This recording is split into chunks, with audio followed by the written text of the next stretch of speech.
But every owner takes a gamble when they say, I'm going to go with mass timber because it's going to take me 6 months to a year to design the building. And then you have another year of construction. What happens to your mass timber pricing in those 2 years? People often ask me, how can a European price be better here in the US than US product? In Europe, okay, we can easily say, we can look historically, and we can easily say the cost of mass timber has gone up about 3% per year, right? Because we don't run the risk that 18 months from now, that market is gonna be doing crazy things like that. Now, we don't have those fluctuations in lumber. Well, that's one of the reasons why. Not every CLT manufacturer can do that, because there's certain things that need to be in place that we have that others may not.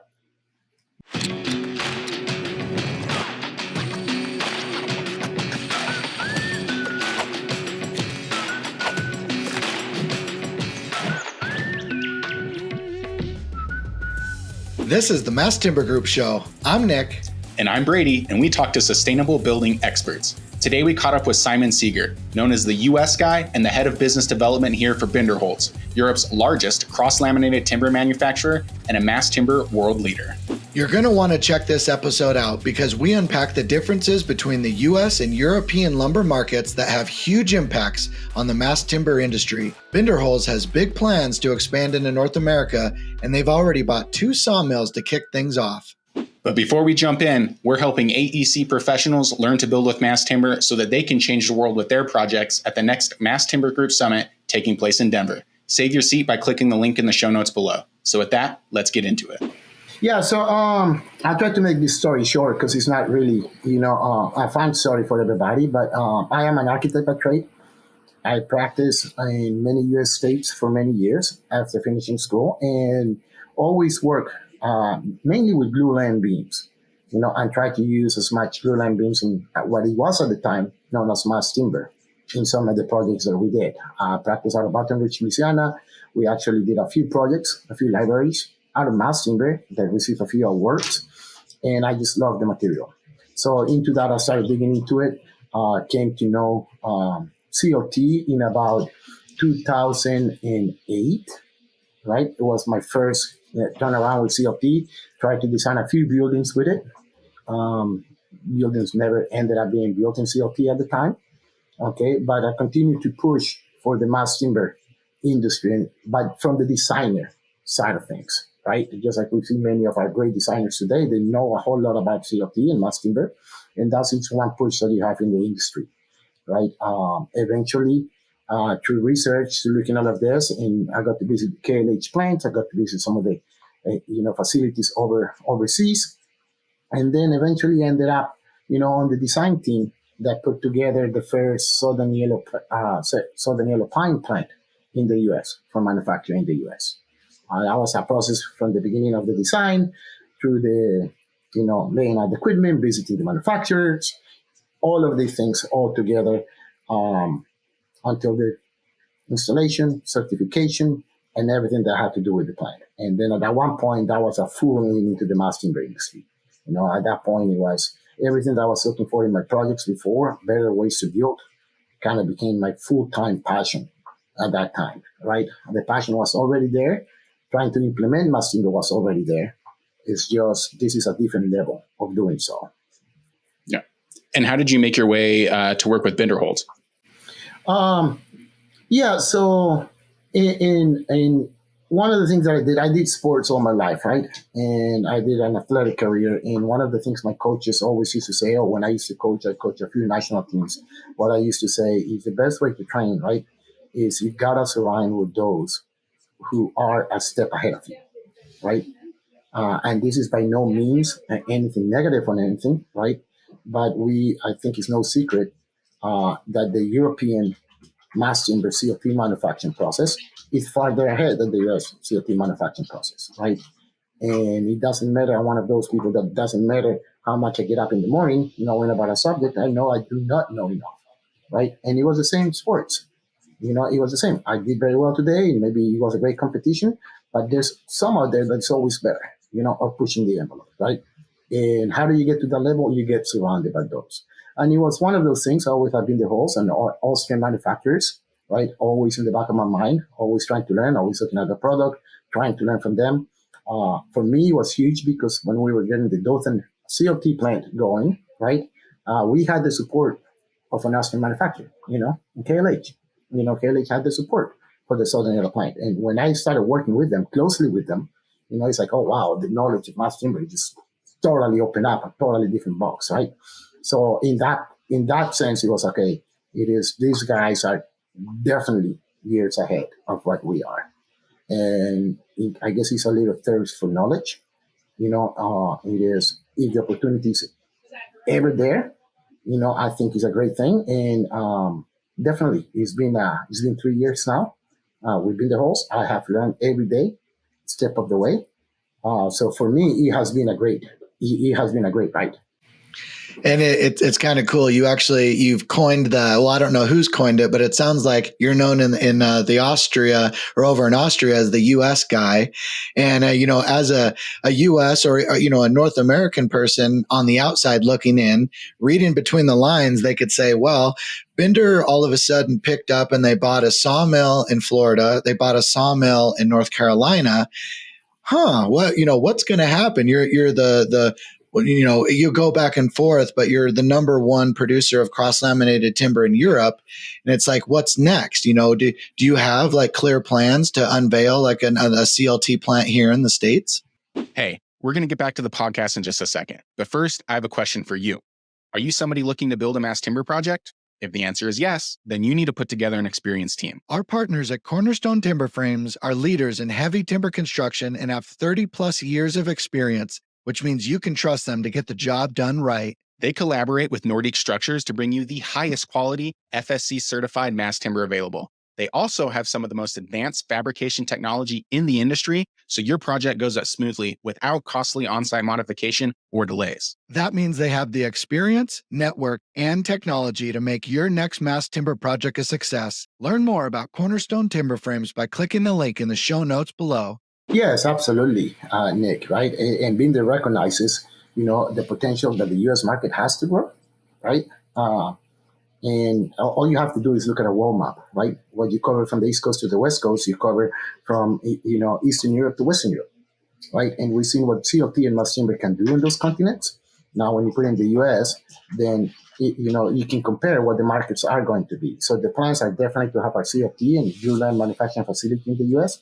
One of the things that we do at Binder, and Binder has spent a lot of time is, and most people do not know this in the U.S., right? Even though we are, depending on who you ask, we are the largest producer of mass timber, then for architectural purposes, right? We're not talking industrial purposes, right? Just architectural purposes, building purposes, right? Then mass timber is one of the very small things that Binderholz does, right? Binderholz is involved in tree nurseries, seedlings, forestry management, harvesting companies, right? And then sawmills, of course, then wood products. Then you go to your normal wood products, lumber and other things, but mass timber is one of them.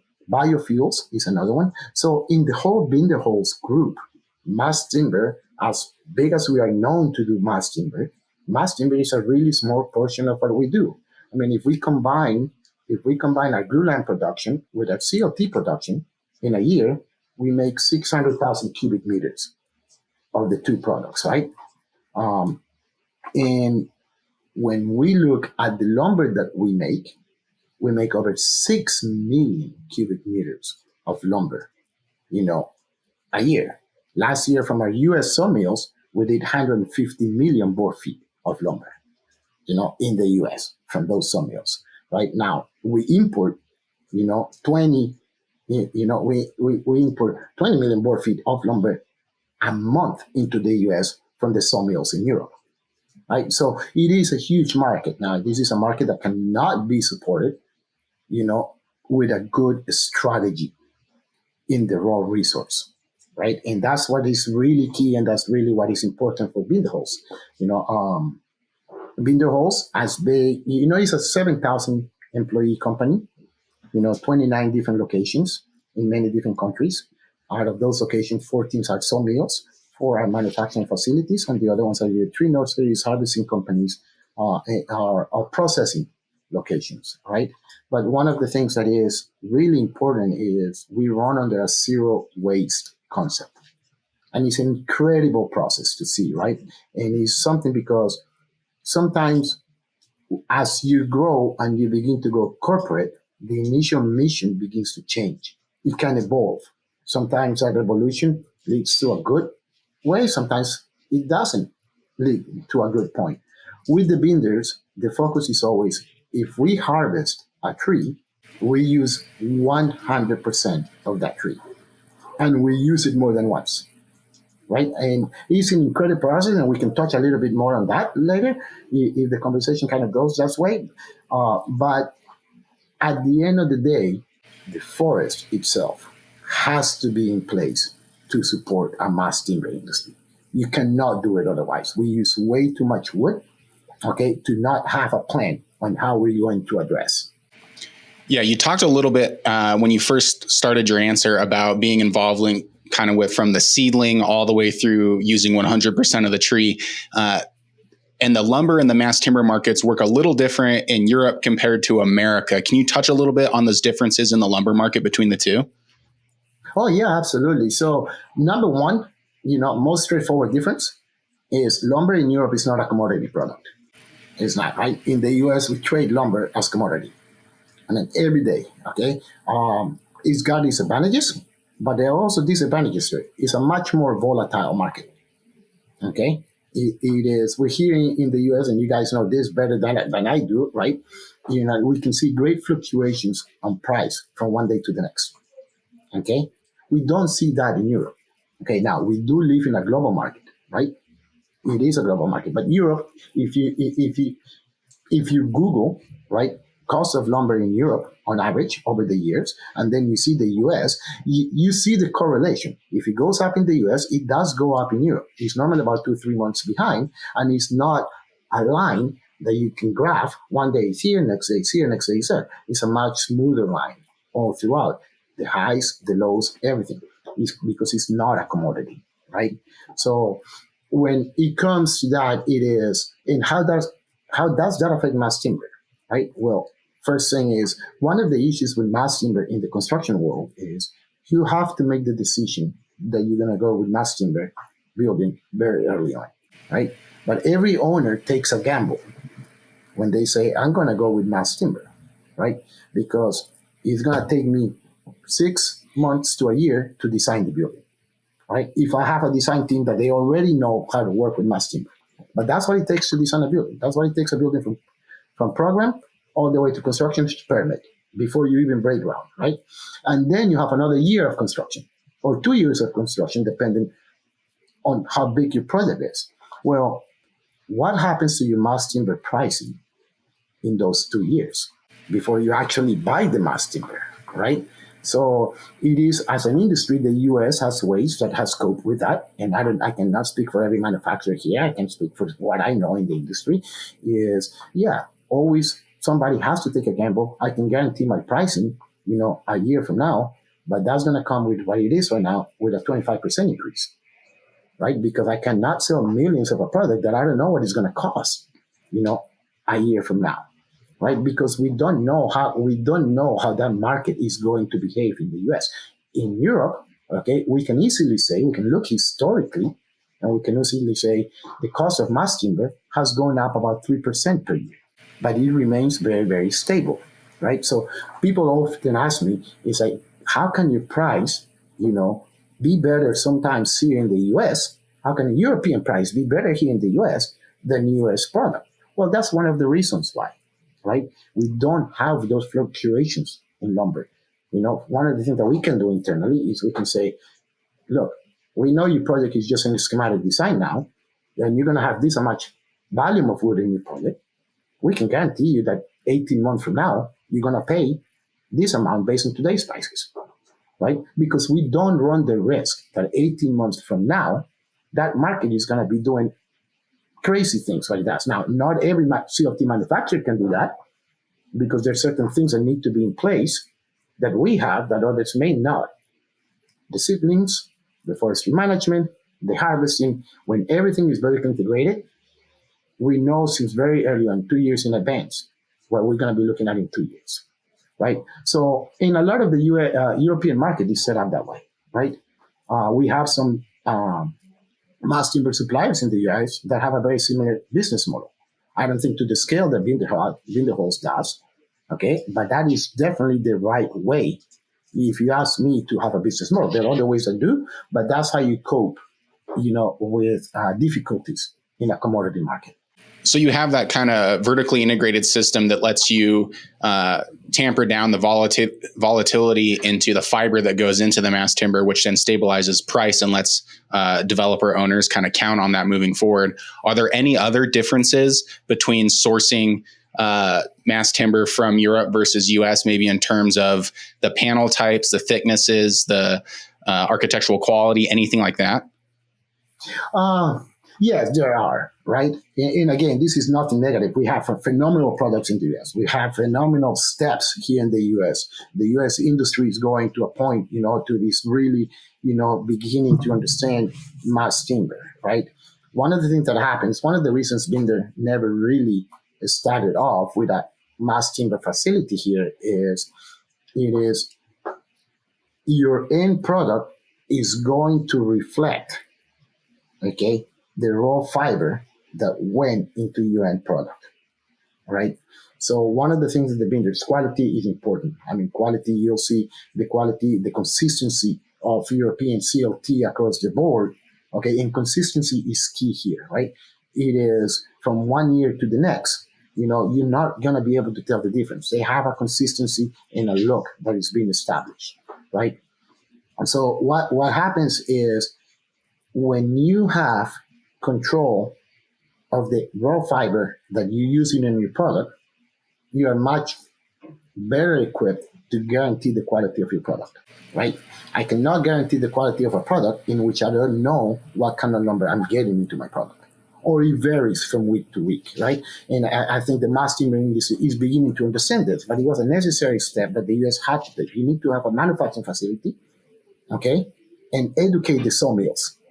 Okay, because the lumber that we use in CLT is not the same lumber that we cut on an everyday. It's not the same lumber that we kill drying every day, right? There are certain things. Same for glulam. We know this for glulam, and it took the U.S. industry many years when glulam was first introduced, okay, to be able to, okay, how do we come up with ways that we can categorize the glulam, that we can grade the lumber that we need for the glulam, and how do we get consistency in the product, right? But that wasn't something that happened overnight. That is something that took decades to develop, right? I do believe we are now in the first decade of CLT development on that stage, right? So that is a great timeline for the U.S. industry. Now, we have the advantage in the U.S. that we have a lot of knowledge from Europe. Those guys spent the hard time of figuring it out, how to do it, So when we took over, okay, we already had 20% of it done. We just got to worry about the 80%.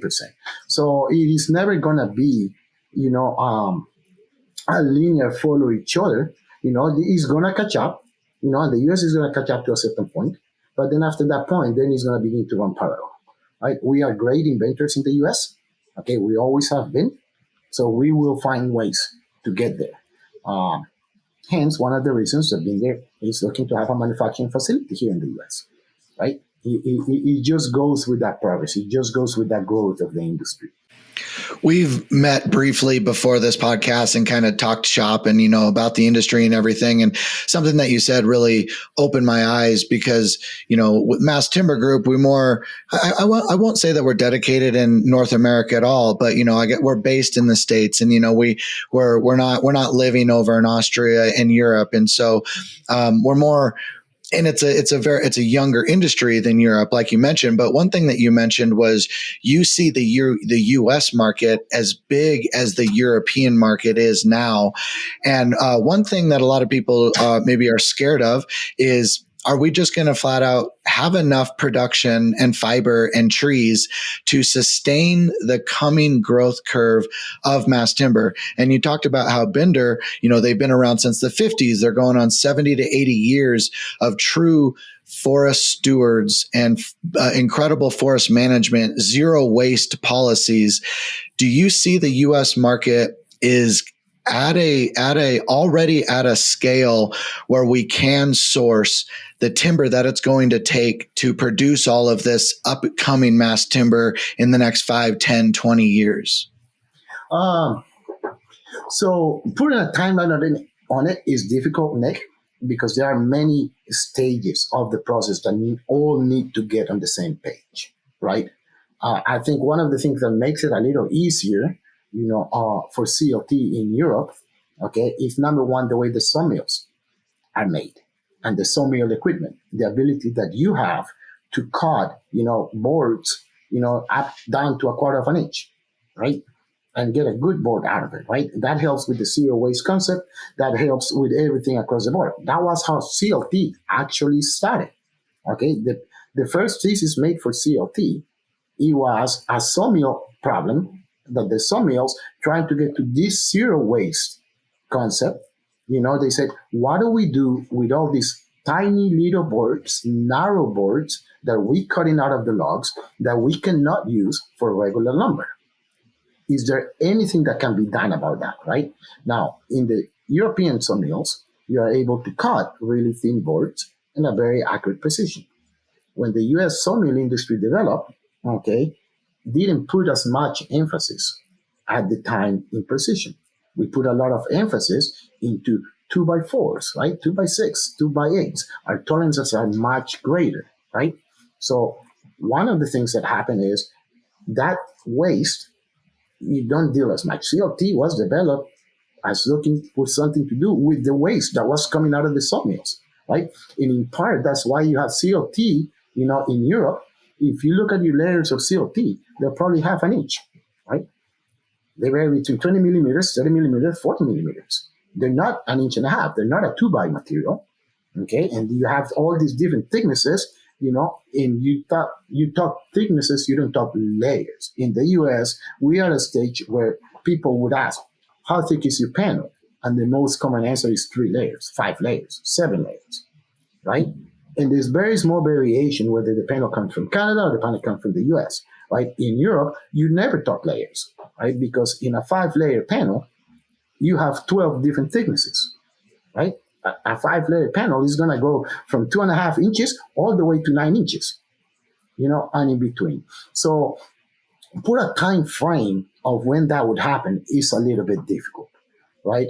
Many players need to be on the same page. What I do believe, though, is that some mills in the U.S. are beginning to recognize mass timber, okay? So now they are coming up with internal strategies on how do we process the lumber that is needed for mass timber. They are becoming partnerships, okay, and they are creating partnerships with these CLT manufacturers. So now you have industries that are talking to each other, right? And that is always a good process. I do think we are in the first decade in the US, and we passed the first decade. I do think that our first decade was probably not equivalent to 10 years. Our first decade was probably equivalent to 15, 18 years of the first European decade on it. And so we got to that point a lot quicker, but we had a much better start. I do believe that in a matter of 10, 15 years, okay, we are going to be very similar operations of what we see in the US, of what we see in Europe from beginning to end, right? It's just a matter that too many players have to get on the same page. There's the issue of land ownership as compared in Europe, as compared to the US, right? US is a lot of private forest. Okay, not the case in Europe. For instance, let's take Austria, for example. Okay, Austria's number one industry is the timber industry, right? But in Austria, most of the land, of the forest land, is owned by the church. Okay, so it is this contract, this establishment that is being put up in place. Let's not forget, it didn't happen overnight. I mean, Europe had the first forestry management laws established in the 1500s. 1500s, we're talking 500, 600 years ago. Okay, and they have made mistakes, right? One of our biggest mistakes in the US happened in the 1950s. At the time, we looked at the right law to be established. Okay, we're going to reforest.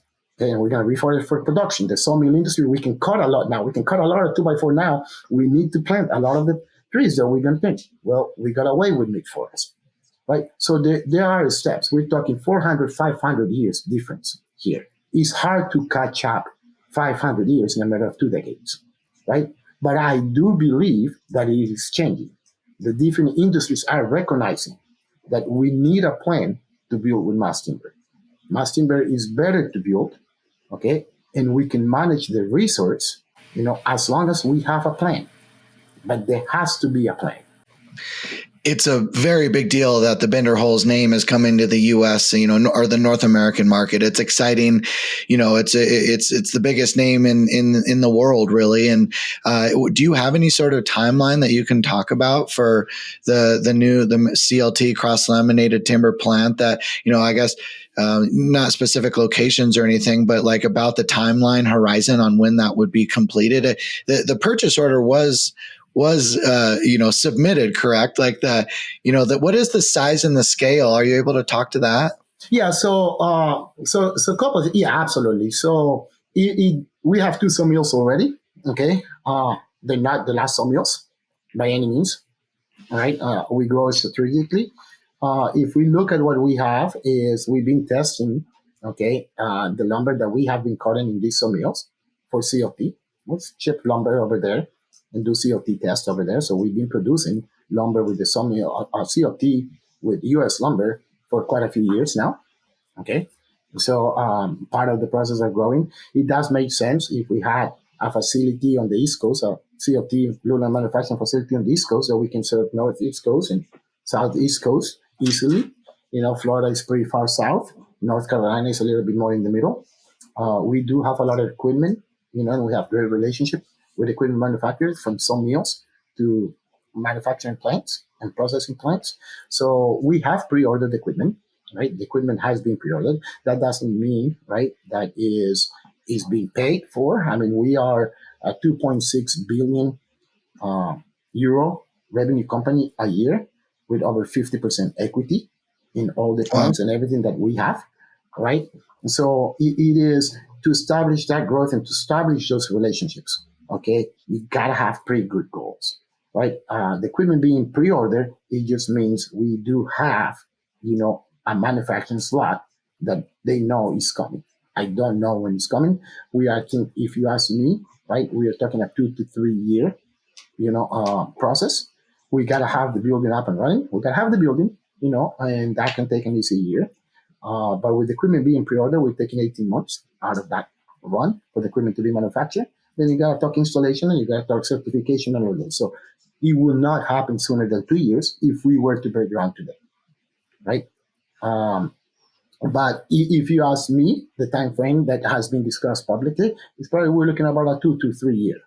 But one of the things that can happen, and one of the things that we got to be strategic about, is you cannot have a facility that is able to produce a lot of CLT, okay, and not have an industry that is ready to buy into this CLT, right? And one of the things that in the US, if you ask me, we are a little short on, is we have a huge untapped residential market, okay, right, that can build with CLT. Right now, I do think we are about a generation, okay, out from the generation that is actually going to say, you know what, I can purchase CLT for my home. I want the houses that are built now be built with CLT, because I think the generation that is coming, that is going to be in the next market buying homes, will understand that process a lot better, right? And this is a total different discussion. This is kind of an economics discussion at this point, but there are certain indicators that can guide that we're just about a generation away, and I think once the U.S.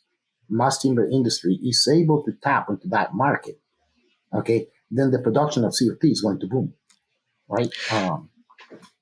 So when you talk about the residential market, because I know you've said that like around 60% of your overall production in Europe goes to the residential market. And in the States right now, it's very difficult. Well, it's a little bit of a cost premium. It really depends where you are. It really depends what you're building. But normally it can be a little bit more expensive than a traditional stick frame, stud frame type of build. And so is the overall vision to more or less revolutionize like the small scale single family residential market, and is that what more of your 60% of production in Europe is going to, is single family, or is it more multifamily, 5 unit to 100 unit type of apartment complexes? So 60% is going to a mixture of the two, right? But more of that 60%, about 40 of that 60% is going to single family, right? So one of the things that has happened in Europe, right, and Europe has developed, I think here in the US, okay, we've seen a little bit of decline on craft. We have labor, but we've lost some craft, right? CLT does take a little craft. Now, how do we do the craft of CLT now? We do it through CNC machines, right? But still a craft, right? And so it's not, I'm not framing on site. I'm putting a craft to it, and then I'm adding the craft that you have on the job site, because there are certain things that need to be learned, right?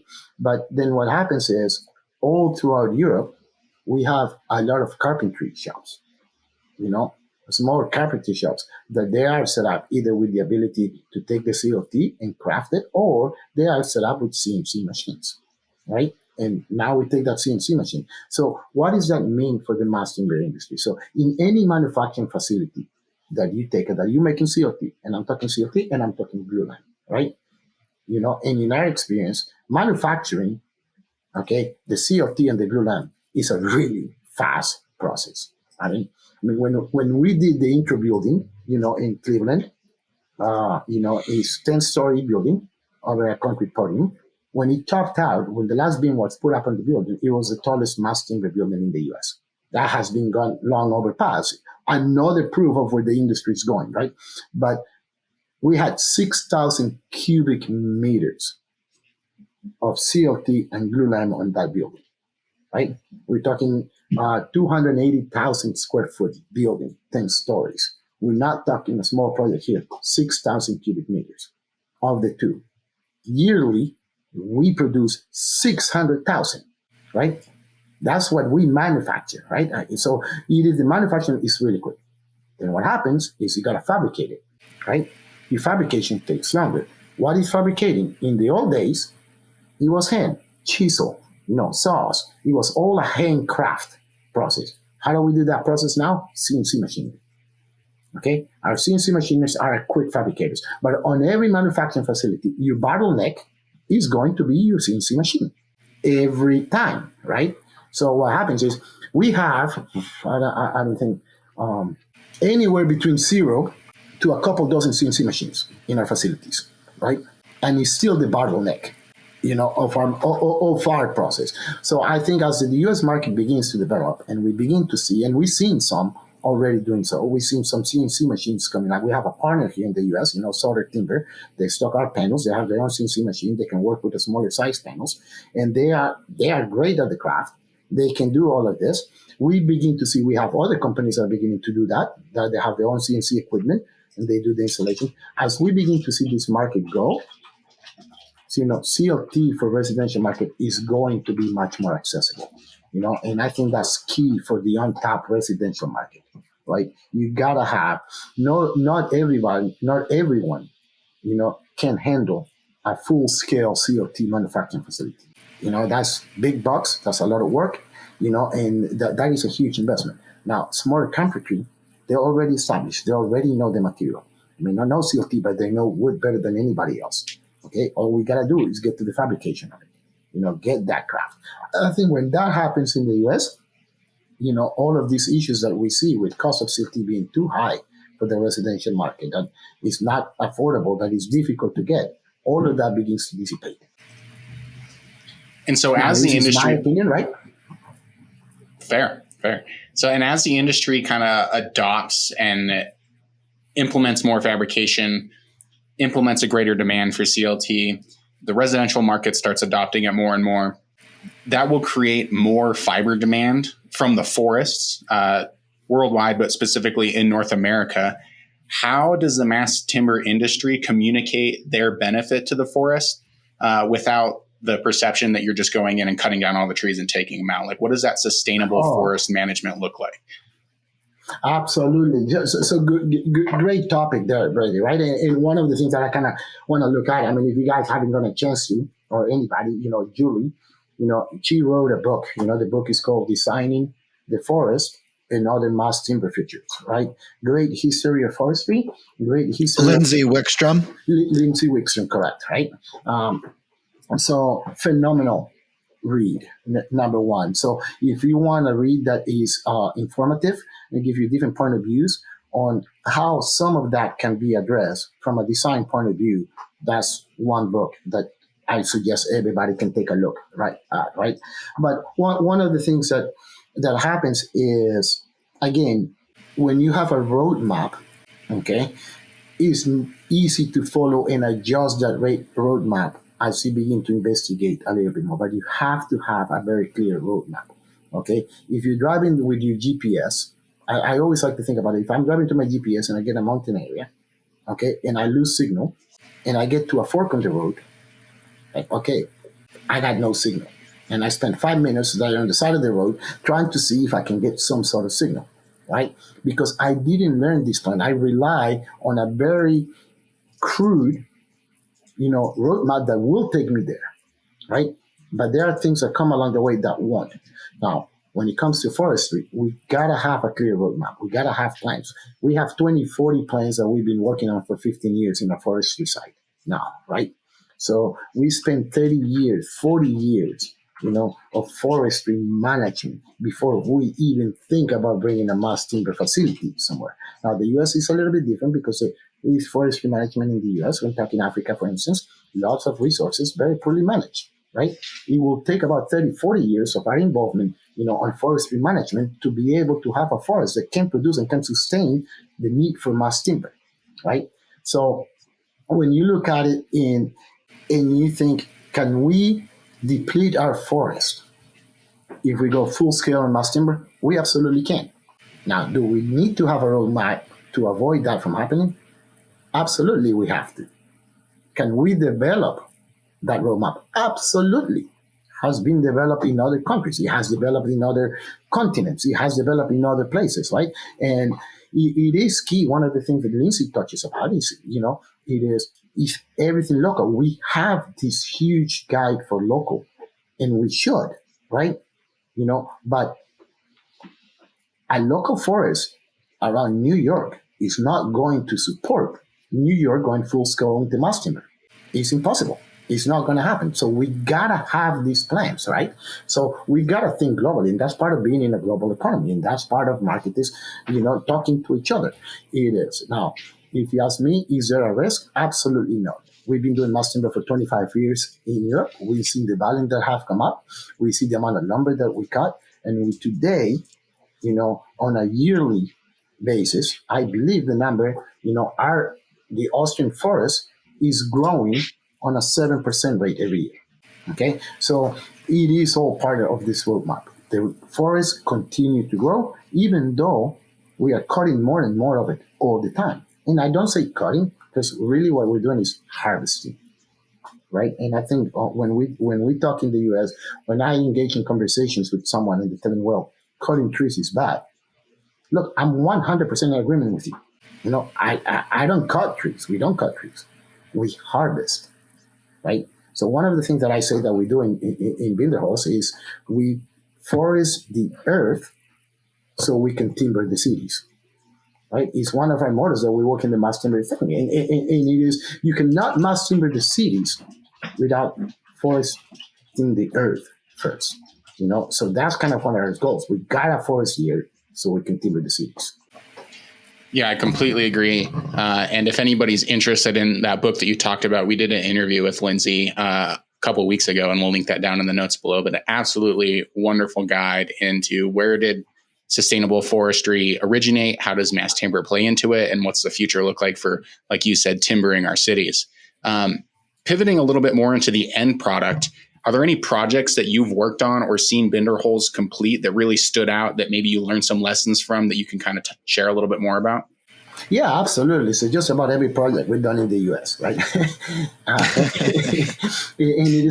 and what I find fascinating about it, right, is every project has its own story. Every designer has a story to design that project, right? Every owner has a story. right? And when you take this into consideration, then you have to define that making the mass timber, manufacturing, fabricating the mass timber for Binderholz, right, is the easy part, right? The difficult part, or the part, no, I'm not going to say difficult, but the part that brings on the challenges, okay, is how do you make all these stories interconnect? Okay, and not have a breaking story. So nothing wrong with reading a book that takes you from one place to the next, making zero sense. So mass timber has to make sense for the project.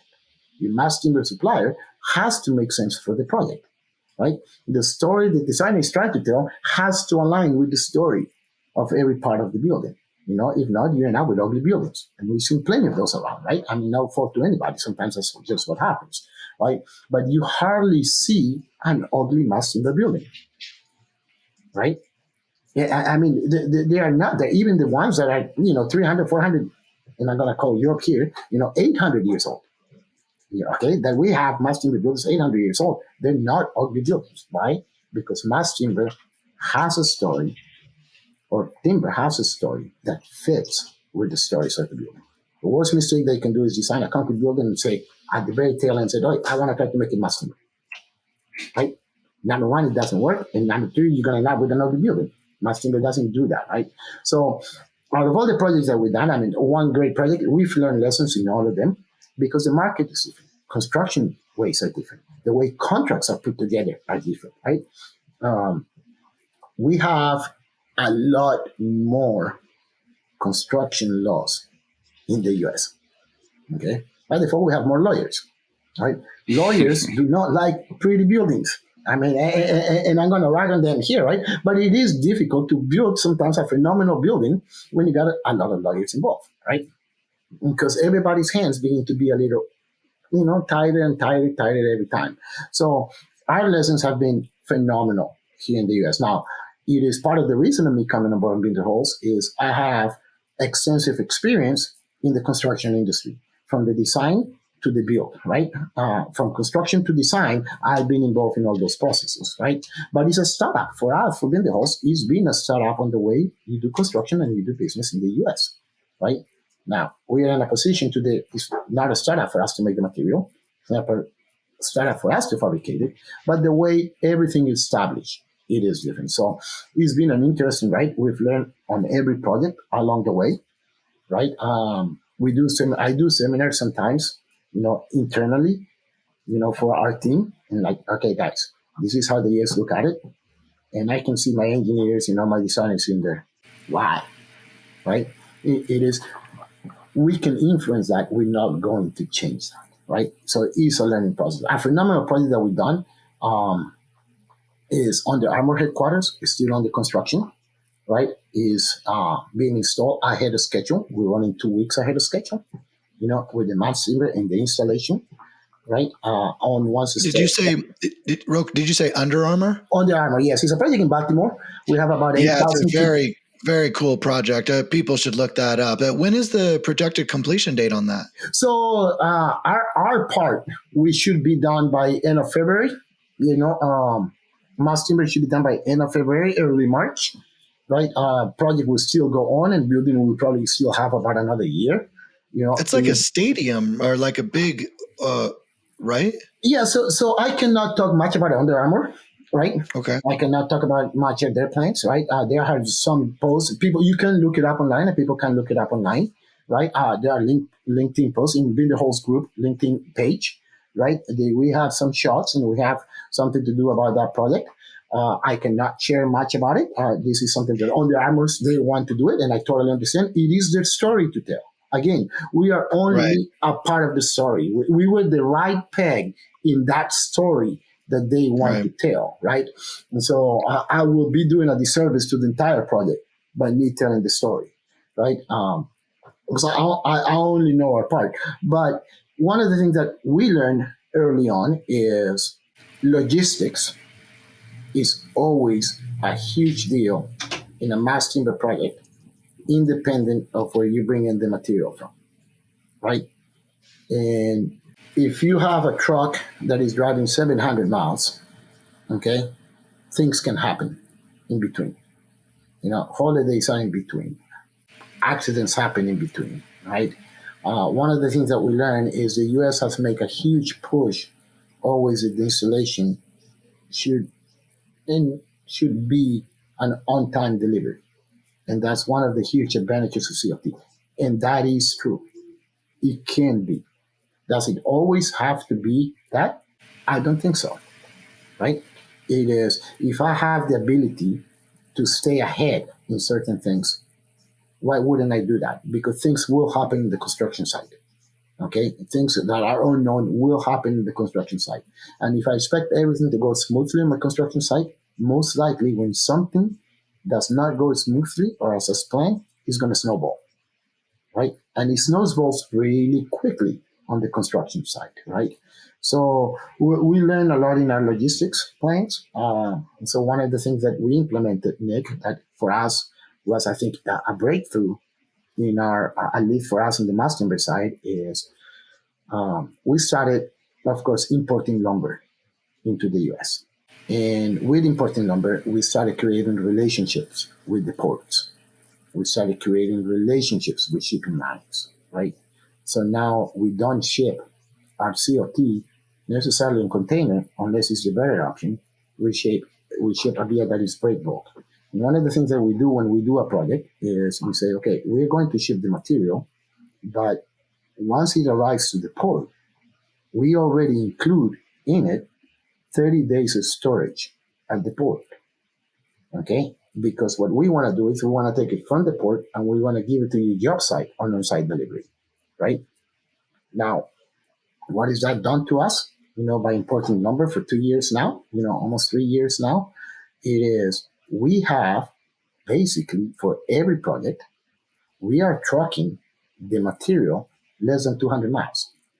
If we go as far east, as Nashville. Nashville begins to be that line where you go any farther west than Nashville, then you begin to have your ports on the Gulf side are too far away or are farther away, and your ports on the East Coast do not work, right? But anything on that line, to the east, we can service within 300, 400 miles, right? So that does two things. Your on-time delivery helps because the material is in a warehouse, ready to go, ready to be trucked to the job site. It's already manufactured, it's already fabricated, so there are no manufacturing issues, there are no fabrication issues. It will happen, right? Just like construction has things that come up during construction, manufacturing has it, right? I mean, there's such thing that is called, it is always an acceptable percentage of things being wrong in a manufacturing line, right? Because we all know manufacturing world understands that sometimes things will happen. So that is how you avoid delays.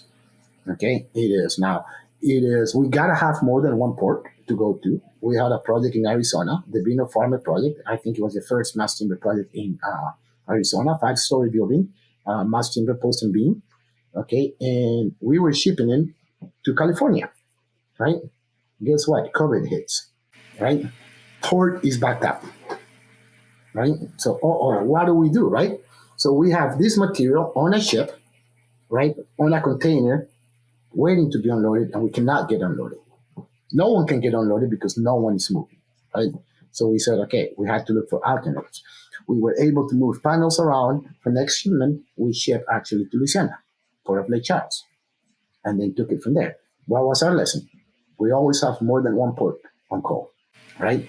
Lesson learned, right? Because these things can happen, all right?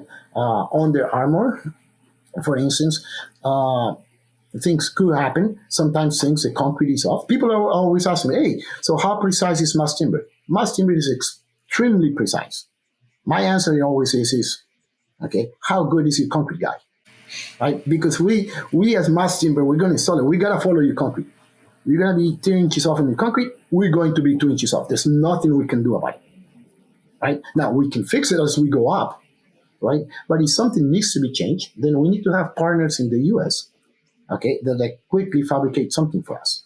Okay, so we instituted those partnerships, right? And now we have, a few partnerships here in the U.S. that can have a CNC machine. And what we do in projects, such as the one in Baltimore, is we ship extra material to them, not to the job site, okay, to our fabrication partner.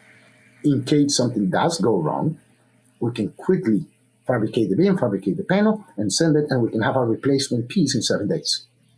7 days is extremely quick, right? Because even if we were here in the US, it can take more than 7 days to manufacture, get it in the queue, stop your queue from manufacturing, get that panel in, manufacture, fabricate it, and get it to the job site. So sometimes we even have a really quick reply cycle on how we do it, right?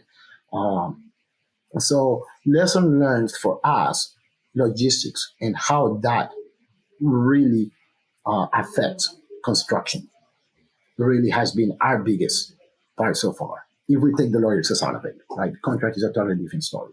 But when it comes to mass timber and how you progress mass timber, that is being. Now, I think we have under Armour is proof that it can be done.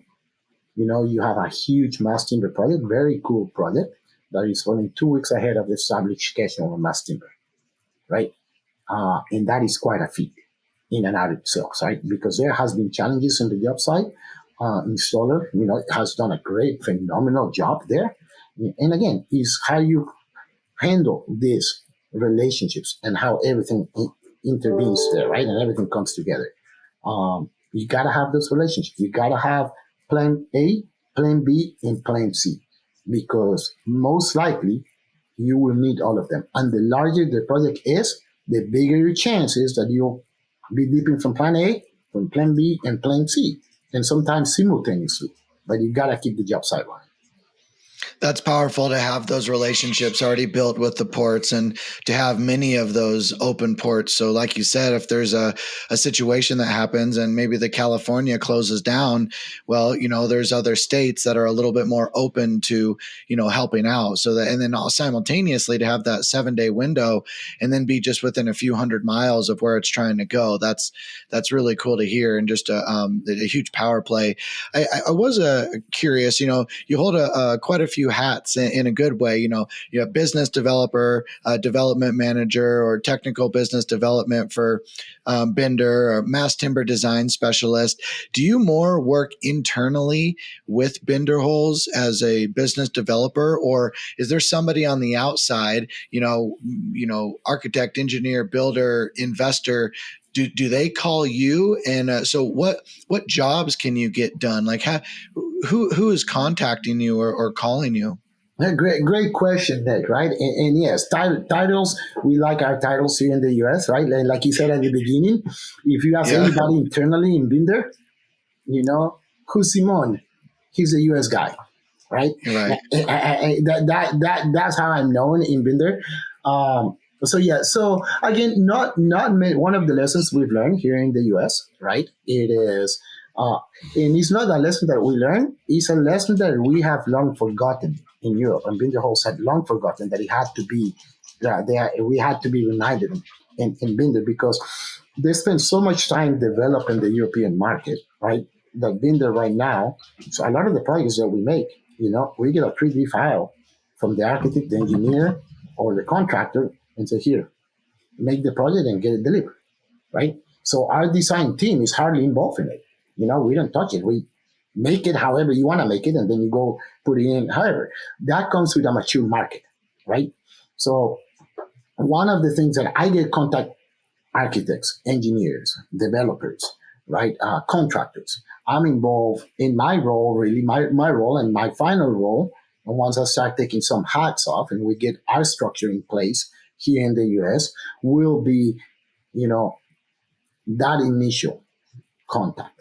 Okay, and what is the technical side of it? And I think it becomes a little bit with my background education, and not only in the construction in the US, but it also comes with my background in the mass timber world, okay, and the understanding of the material itself. So at any point, really the main contact for Binderholz is me here in the US. We are growing. We grow strategically. We don't grow very fast. We have been adding positions in the US, right? And we have been adding positions in the project coordination side or project management side. We have been adding positions on the engineering side, right? And now we are adding positions in the business development side, which is one of the hats that I will begin to take away, right? And then we are also, growing on the sales side. But we do grow strategically. right? We are a family-owned company. I think I said that earlier. But I think what happens then is when that happens, okay, your growth is a lot more strategic, okay? And when you first join, you wear a little more hats, okay?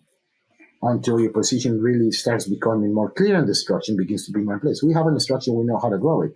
But, when you are growing, it takes a lot to keep somebody engineering mass timber all the time, right? That in and out, you need a few projects and you need all of this. So at first, you wear quite a few different hats, but also what that helps, it helps you. I have learned a great deal of how Binderholz works internally and how they're able to make the stuff that they make and how they make it, right? Because I wear those hats. I had to wear those hats. I was trained, in all aspects to do that, right? It is, if you don't do that, it's easy to work in a bubble, right? And you become really good at that. But sometimes, again, we go back to the largest story of what mass timber is. You need to have a larger understanding, okay, of what mass timber takes. When I always encourage people to go to our facilities in Austria, right? Because in our facilities, you begin to understand the forestry management, the planting, the sawmills, everything. You really begin to understand why you want somebody who can handle all of the hats at any given time, and specifically business being on the one they want. So to answer your questions, my role will continue to be on the sales side. So my role will continue to be the initial contact, whether you have planning questions, whether you have business development questions, all of those at the moment are filtered through me. Okay, and then that will change a little bit, but it's all part of the interesting process. Do you prefer people, following you on LinkedIn? Do you have an email address? How do you want people to contact you? So LinkedIn is great, right? I try to be active as much as I can. I'm going to be quite honest with you, though. It is right now I handle the entire U.S. territory, right? So it is my activity in LinkedIn is a little bit limited. Email is great, right? If you can go on our website. And if you go into sales and you go to mass timber sales, the number that is listed is my number. Okay. So any phone call that comes from the website in the US comes directly to me. Right. And email is also great. Email is the best way because, I said, I'm always working technical stuff. I'm kind of problem solving on that end. So I'm always on my computer. And my email is pretty simple. It's my first name, which is Simon, Simon. Dot, my last name, Siegert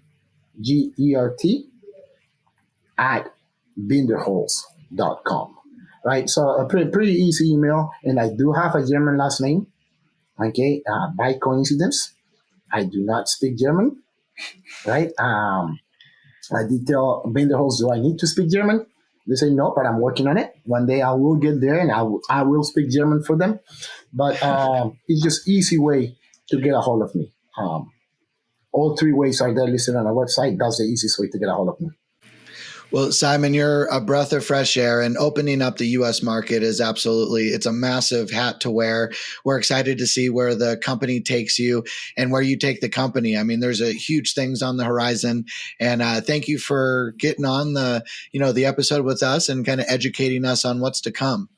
No, guys, I thank you so much. It's always great to share the passion of mass timber, right? It's in my skiing days, my passion was skiing, and I love to talk about it, right? Every chance I got. And I find my passion for life, though. That, it is mass timber, and it's great to see and meet people that share the same interest. So Nick, Brady, my hat's off to you guys. You guys are doing a phenomenal job at that. I keep following you guys, and everything that I see is always informational.